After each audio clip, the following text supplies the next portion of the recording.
감사합니다. 난생 처음으로 이렇게 환대를 받습니다. 감사합니다. 오늘 또 이렇게 여러분 다시 뵙게 돼서 너무나 감사하고 또 이렇게 말씀 한 개 나누도록 초청해 주신 우리 목사님께 감사를 드립니다. 모든 기독교인들이 가지는 고민이 있습니다. 이왕이면 우리가 신앙생활 잘하고 싶고 또 하나님 앞에 변화된 삶을 살고 싶은 것, 우리 모두 기독교인의 소망입니다. 그런데 문제는 그렇게 노력을 해도 잘 쉽게 변하지 않는다는 것이 우리가 경험하는 그런 겁니다. 남들이 나의 잘못을 지적할 때면 그러면 나는 아닌 척하지만 속으로는 알죠. 내가 그랬지. 내가 내 문제가 뭔지를 압니다. 그래서 이런 고민이 있기에 말씀을 들을 때 가끔 마음에 깨달음이 있어도 이 문제를 해결하기 위해서 이제 부단히 노력하지만 잘 안 됩니다. 그렇지만은 계속 열심히 기도하고 말씀 읽고 또 노력도 합니다. 그러면 얼마 동안 약간은 좋아지는 것 같이 보입니다. 그러나 조금 또 지나면 다시 옛날로 돌아가는 그 자기 자신의 모습을 발견합니다. 그리고 다시 절망에 빠지죠. 나는 안 되는 사람인가 봐. 나는 변할 수 없는 사람인가 봐. 아무리 노력해도 이렇게 생각이 됩니다. 또 주변 사람들을 볼 때도 역시 같은 좌절감을 느낄 때가 많습니다. 그렇게 오랫동안 신앙생활을 했으면 좀 나아지는 구석이 보여야 되는데 수십 년을 봐와도 그 사람은 전혀 변하지 않는 것을 볼 때 이것이 너무나 안타깝습니다. 어떻게 저렇게 안 변할까? 더 나아가 그런 변하지 않는 모습 때문에 내가 직접적으로 피해를 보는 경우 더 힘들죠. 그 사람이 내 남편인 경우, 내 아내인 경우 그냥 무시하고 넘어갈 수 없습니다. 그런 고질적인 문제가 내 피부에 와닿기 때문에 너무나 힘듭니다. 정말 예수 믿어도 사람은 변하지 않는 것일까? 고질적인 죄의 문제는 평생 해결될 수 없는 것일까? 오늘 본문에 보면 예레미야 선지자가 같은 감정을 표현하고 있습니다. 딸 내 백성이 상하였으므로 나도 상하여 슬퍼하며 놀라움에 잡혔도다. 길르앗에는 유향이 있지 아니한가? 그곳에는 의사가 있지 아니한가? 딸 내 백성이 치료를 받지 못함은 어찌 됨인고? 지금 이스라엘 백성이 많이 아픕니다. 상처가 굉장히 깊습니다. 예레미야가 이 모습을 볼 때 그의 마음도 굉장히 아픕니다.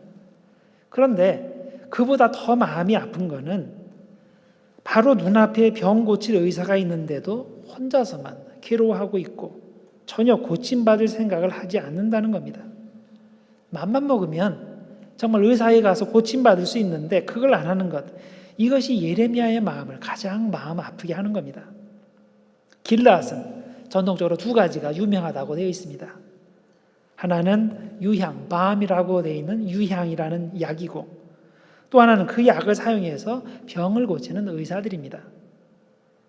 예레미야 선지자는 사람의 병을 고치는데 꼭 필요한 이 두 가지가 길르앗에 있는데 왜 이스라엘이 아파서 그렇게 고생하면서도 거기를 가지 않냐는 겁니다. 너무나 안타까운 일이죠.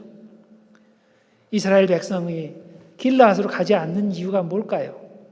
나름대로 이유가 있겠죠. 자신이 정말 아픈지 모르기 때문에 그렇게까지 갈 필요가 없다고 생각할 수도 있고 자존심 때문에 안 갈 수도 있고 가봐야 별 소용도 없다, 다 해봤다, 그래서 안 가봤을 수도 있습니다.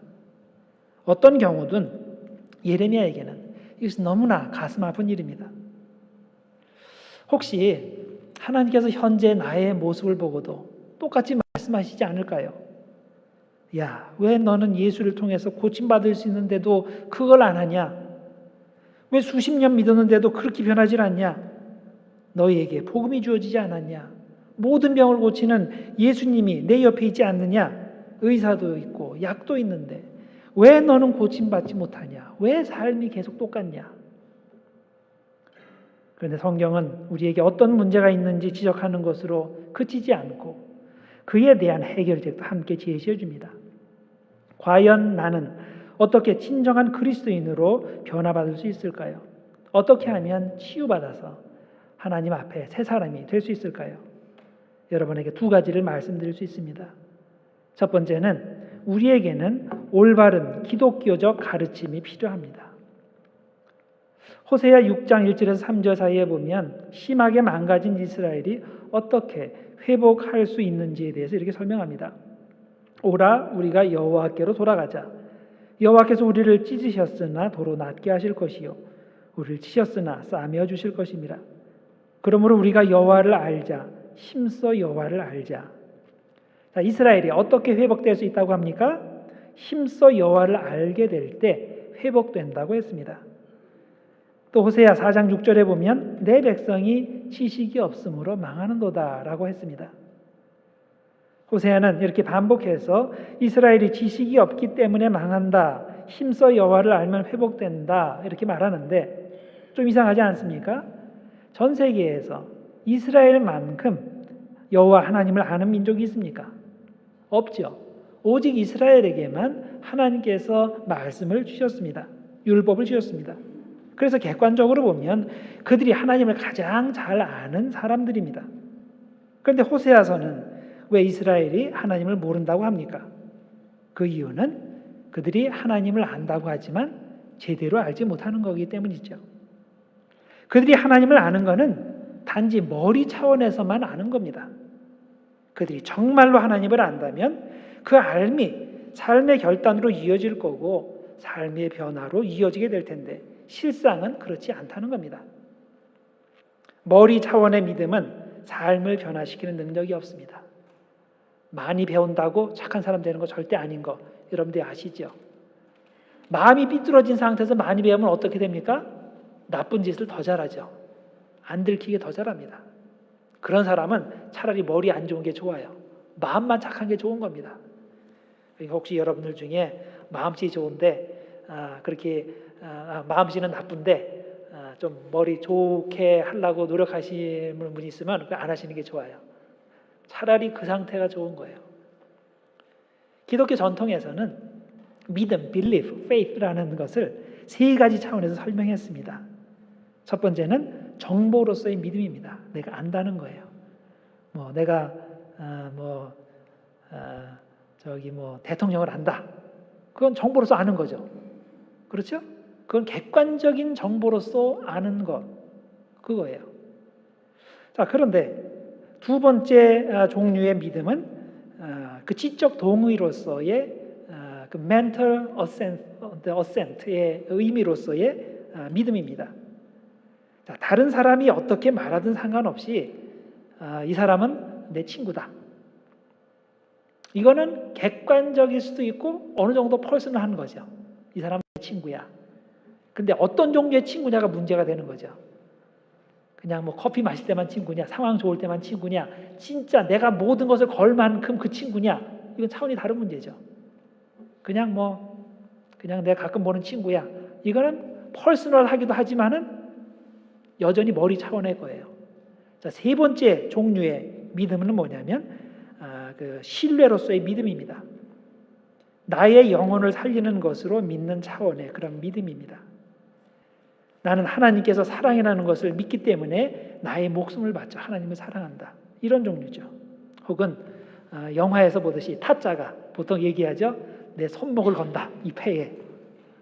자, 그거는 단순히 머리로서의 믿음이 아니죠.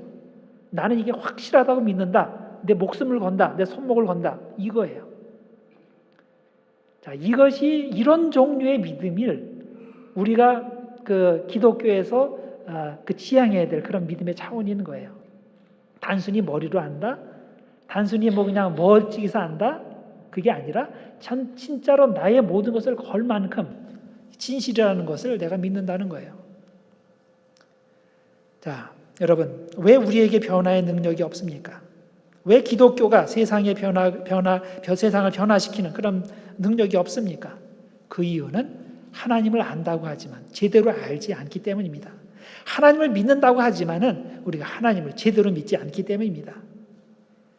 하나님을 아는 지식이 머리의 차원에 그치지 개인적 결단으로 이어지는 지식, 하나님의 뜻에 전적으로 나를 헌신하는, 나의 모든 것을 맡기는 그런 차원에까지 가지 않기 때문입니다. 그래서 우리는 성경을 제대로 배워야 됩니다. 성경을 읽을 때 성경을 공부할 때, 성경을 묵상할 때 성경의 역사적 의미, 영적 의미를 배우는 것으로 그치지 말고 반드시 이것이 나의 삶에 어떻게 적용이 되는지 거기까지 가야 됩니다. 삶의 적용으로 이어지지 않는 모든 성경 공부는 또 성경 읽기는 위험합니다. 왜냐하면 사람을 착각하게 만들기 때문이에요.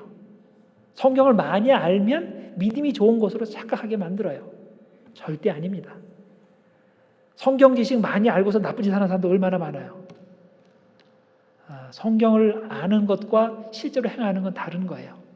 가장 좋은 거는 정답은 뭐냐면 내가 성경을 아는 만큼 그걸 내 실생활에 적용하는 거예요. 그리고 그것을 실천하기 위해서 나의 모든 것을 거는 겁니다. 그래야 그런 사람이 신앙이 성장하는 거지 머리가 성경 지식이 많다고 절대 성장하는 게 아닙니다. 그래서 여러분들 삶 가운데 정말 하나님의 능력을 체험하고 싶으십니까? 그러면 뭔가를 걸어야 돼요. 단지 머리로만 아는 것이 아니에요. 그런 종류의 믿음을 가지고는 절대 아무것도 기대하지 마세요.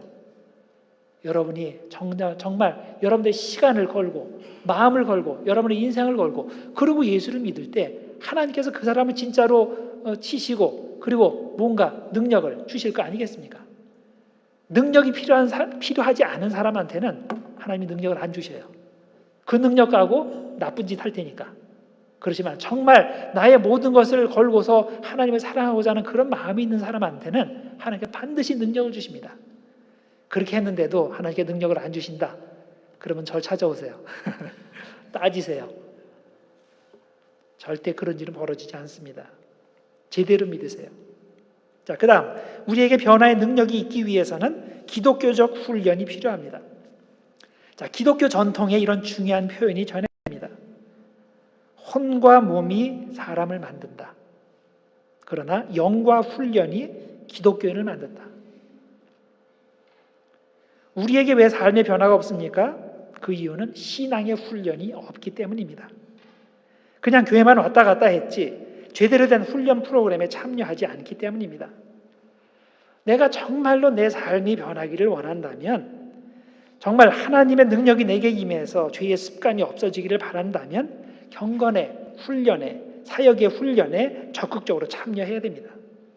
훈련 없이 좋은 군인은 절대 만들어지지 않습니다. 훈련 없이 좋은 운동선수는 만들어지지 않습니다. 마찬가지로 훈련 없이 변화된 신앙인은 만들어지지 않습니다. 디모데전서 4장 7절과 8절에 보면 기독교적 훈련에 대해서 이렇게 설명했습니다. 망령되고 허탄한 신화를 버리고 경건에 이르도록 네 자신을 연단하라. 육체의 연단은 약간의 유익이 있으나 경건은 범사에 유익하니 금생과 내생의 약속이 있느니라. 자, 우리는 영생에 이르도록 열심히 훈련해야 됩니다. 자, 훈련 없이 매일 놀고 지내는데 대충 사는데 자, 어느 날 보니까 내가 변화된 그리스도인이 됐다. 자, 이런 일은 절대로 일어나지 않습니다.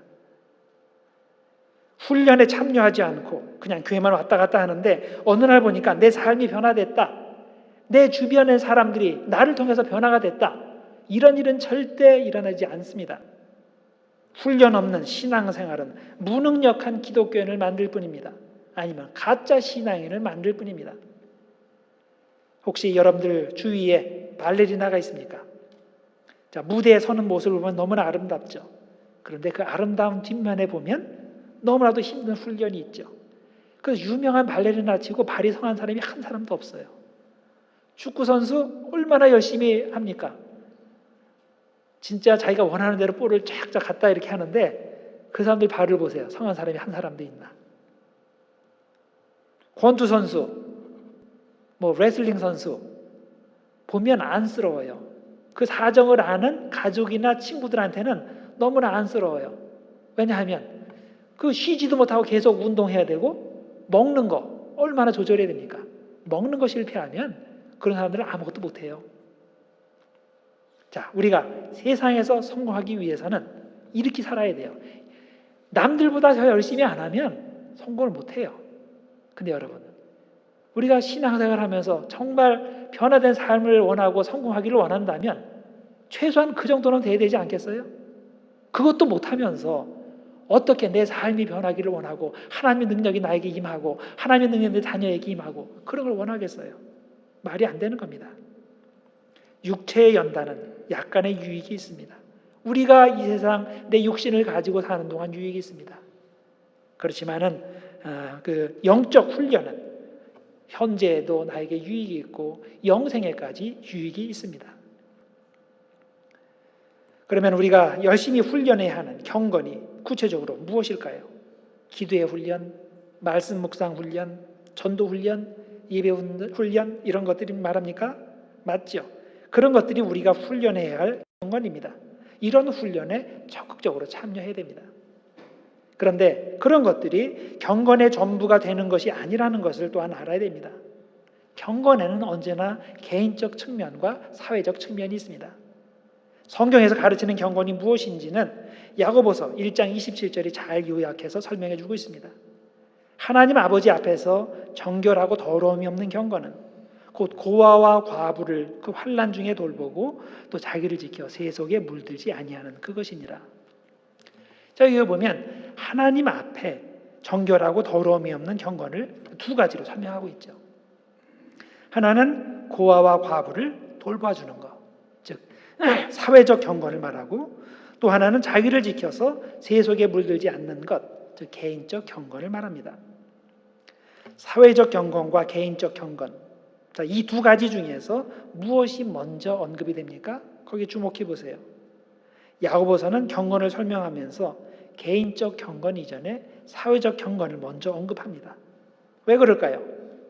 보통 기독교인들이 경건하면 개인적 경건만을 생각하기 때문입니다. 기도 열심히 하고 말씀 보고 예배 꼬박꼬박 참석하면 스스로 경건하다고 생각한다는 겁니다. 사회에서 소외된 사람들을 사랑하지 못하고 더 나아가서 사회에서 비난받는 행동을 하면서도 교회에 나와서 그런 종교 행위를 하면 스스로 경건하다고 생각하는 사람들이 상당히 많다는 뜻입니다. 그런 사람들에 대해서 야고보는 강하게 경고하는 겁니다. 그것은 하나님께서 받으시는 경건이 아니다. 그건 불완전한 반쪽 경건, 아니면 사이비 경건에 불과하다. 온전한 경건은 언제나 사회적 경건과 개인적 경건을 함께 포함한다라고 강조하는 겁니다. 현재 한국 사회에서 왜 교회가 비판의 대상이 됩니까? 왜 한국 기독교가 그렇게 무능합니까? 그 이유는 교회가 이 사회적 경건을 잃어버렸기 때문입니다. 교회에서만 경건하면 되는 것으로 착각하기 때문입니다. 교회는 개인적 경건과 사회적 경건을 함께 시행할 때 능력을 가집니다. 즉 자신을 변화시키고 사회를 변화시키는 능력을 가집니다. 교회는 왜 사회의 약자들에게 관심이 없느냐는 비판을 받을 때 교회는 자선단체가 아니라고 대답을 합니다. 맞습니다. 교회는 자선단체가 아닙니다. 교회는 복음을 위해 존재하지 구제나 자선을 위해 존재하지 않습니다. 그러나 주님께서 전하신 복음은 언제나 구제나 자선을 포함하고 있다는 것을 명심할 필요가 있습니다. 그런 이유 때문에 예수님 주변에는 언제나 가난하고 병든 사람들, 약자들이 포진해 있었습니다. 예수님은 절대 그들을 물리친 적이 없습니다. 그들을 먼저 환영하셨고 그들에게 먼저 천국의 복음을 전하셨습니다. 마태복음 25장에 보면 염소들이 천국에 들어가지 못한 이유가 쭉 설명되어 있죠. 그 한 가지 내용이 예배 제대로 참석 안 했냐? 기도 열심히 안 했냐? 성경 안 봤냐? 그런 얘기는 없어요. 그거 없고 사회적 성화에 대한 내용만 있습니다. 내가 줄일 때 너 뭐 했냐? 내가 목마를 때 너 뭐 했냐? 나그네 되었을 때 너 뭐 했냐? 내가 헐벗을 때, 병들었을 때, 옥에 갇혔을 때 너는 뭐 했냐? 그걸 갖고 물어보신 거예요. 기독교의 경건은 개인적 경건에 갇히지 않고 언제나 사회적 경건을 함께 포함한다는 사실을 명심해야 됩니다. 그래서 우리가 개인적 경건을 연습하는 동시에 사회적 경건도 똑같이 열심히 연습해야 되는 겁니다. 그래야 기독교가 변화의 능력을 가지고 신자가 변화의 능력을 가집니다. 길라앗에 유향이 있고 의사가 있는 것처럼 기독교에는 치유의 복음이 있습니다. 의사이신 예수님이 계십니다. 당연히 우리는 고침받아야 정상입니다. 복음은 변화의 능력이 있습니다. 내가 복음을 믿고 순종하면 내 삶이 변하고 내 가정이 변하고 내가 속한 사회가 변합니다. 그런데 우리가 꼭 명심해야 할 것은 주님의 복음은 개인적 경건과 더불어 사회적 경건을 가르친다는 겁니다. 개인적 경건 없이 사회적 성화만 추구하면 엔진 꺼진 자동차처럼 가다가 서버립니다. 기본의 에너지가 없기 때문이죠. 그러나 사회적 성화 없이 개인적 경건만 추구하면 스스로 교회 안에 갇힌 폐쇄 집단이 되고 무능한 기독교로 전락하게 됩니다. 성령의 능력 없는 이름만의 기독교인들을 만들어낼 뿐입니다. 온전한 신앙은 개인적 경건과 사회적 경건을 함께 실천한다는 것을 명심하시기 바랍니다. 그래서 개인적 경건과 사회적 경건을 함께 가르치는 온전한 복음을 믿으시고 그 복음을 여러분의 삶에 실천함으로써 개인이 변하고 사회가 변하는 능력을 체험하는 그런 복된 신자들 모두 되시기를 주님의 이름으로 축원합니다. 기도하겠습니다.